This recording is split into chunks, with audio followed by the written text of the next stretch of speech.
Greetings ladies and gentlemen, Adrian here. Welcome back to the channel. Surprise! It's a Final Fantasy XIV video. Gosh, I haven't done one of these in a very long time since my review for Final Fantasy XIV A Realm Reborn, which I did last year. So in case you missed it, just in case, Square Enix last Friday announced the third expansion for Final Fantasy XIV called Shadowbringers. It will arrive in the summer of 2019 to continue the story chapters that will take players on a new adventure to battle against the threats to the realm as they become warriors of darkness. And because it's been so long since I've been in Final Fantasy XIV and I've not caught up with all the story content in between, I have no idea what that entails. So we'll get back to the expansion details in a sec, but as you can probably already guess, yes, I am gearing up to return to Final Fantasy XIV and catch up with everything that I've missed and prepare myself for the launch of this expansion next year. So you can expect to see a Final Fantasy XIV revisited review in the future. Now back to the Shadowbringers expansion. What is it all about? What's coming? Well, it will bring an abundance of new content, obviously. There's going to be a new player race, multiple new jobs, an increase to the level cap, new map areas, tweaks to the game's battle system.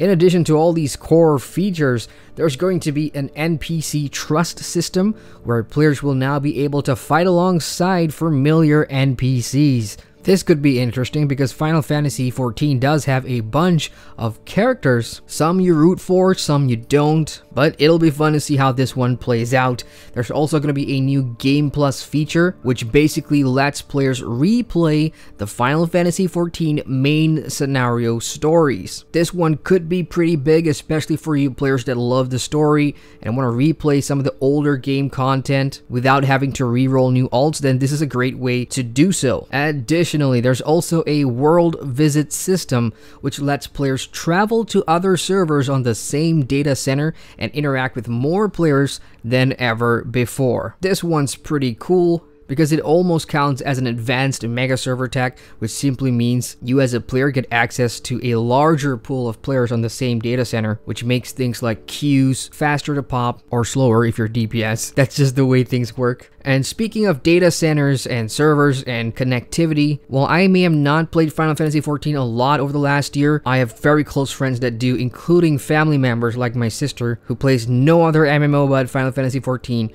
And the one thing they all bring up about Final Fantasy XIV is the frequent occurrence of DDoS attacks. Now you can do a quick Google search about this, just Google Final Fantasy XIV DDoS attacks. You will see that in the past year alone, there's been so many reports about this happening. And I'm kind of intrigued by this because unlike most other MMOs out there, especially the big AAA MMOs, I'm sure they do get DDoS attacks, but for whatever reason, it's not highly publicized or they have really good mitigation systems in place to prevent DDoS attacks from bringing down servers, data centers, and all that stuff.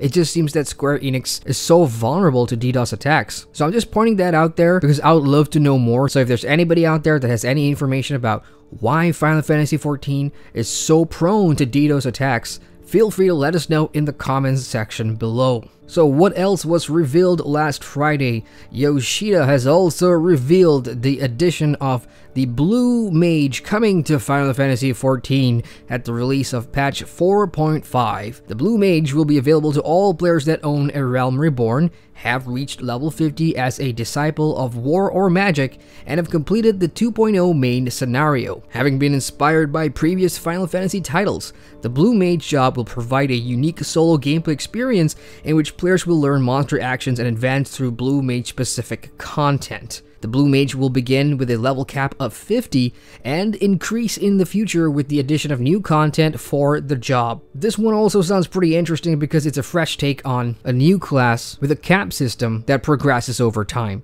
Not a lot of MMOs do this, so I can see the replay factor here of how Square Enix is trying to get everybody to replay the early parts of the game by rolling with a new job, and it's also fan service too. So that's the bulk of the information that was released last Friday during the Fan Festival in Las Vegas, and throughout the coming months there will be more fan festivals in Paris and Tokyo where Square Enix will provide more information about the expansion Shadowbringers. So again, because I haven't played Final Fantasy XIV in a year, I don't have anything to add had with regards to the expansion. So I'm asking all of you guys, those of you that are playing Final Fantasy XIV heavily, or if that's your main MMO, tell me, are you guys excited for the Shadowbringers expansion? Which features specifically? And also, for my personal benefit, what are your thoughts on the current state of Final Fantasy XIV? And just for fun, what advice would you give me as a returning player to Final Fantasy XIV? What should I do? What should I avoid? All that good stuff. Leave them in the comments section